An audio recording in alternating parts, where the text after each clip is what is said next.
Holly, ole, ee, ole, ee.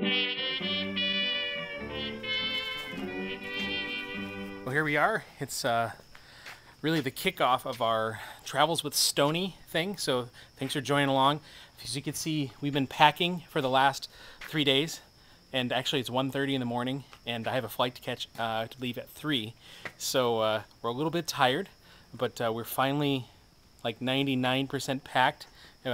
Everything's in the truck, and as you can imagine, when you're packing your life into a truck, it really makes you think a lot about stuff and the stuff that you have. Actually, and just a little weird fact, everything that we own is in this semi, like all of our stuff, and it's actually in 12 cubic feet of a semi.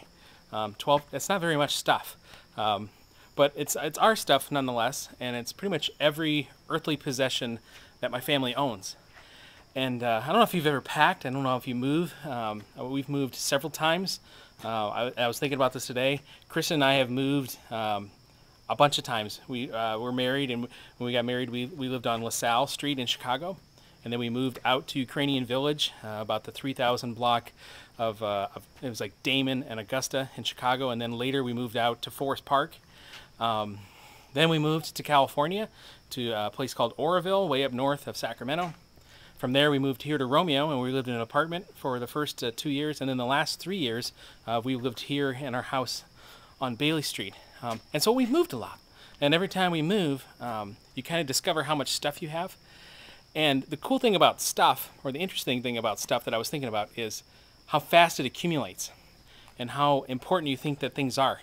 I was just searching through some things today, and I noticed I actually have financial records from the moment I graduated high school in 1994 until today.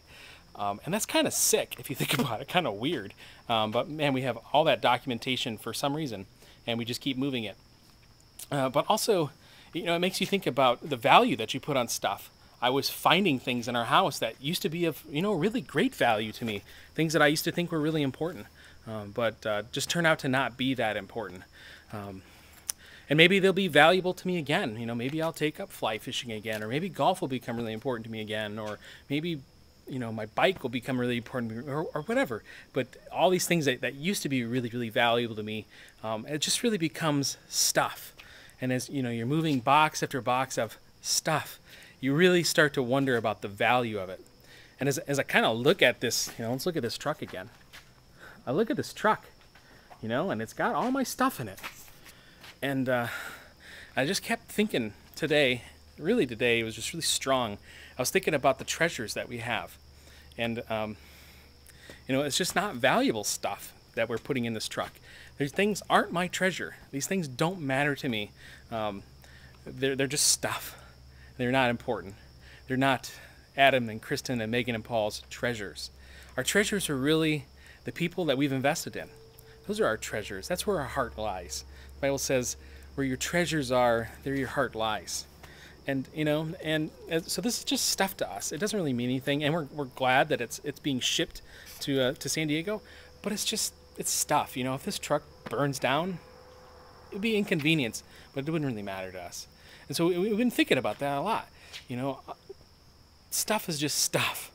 And as we've packed, and as it's gotten later and later, and we keep thinking, are we done putting the stuff in the truck? Just keep thinking, it's just stuff.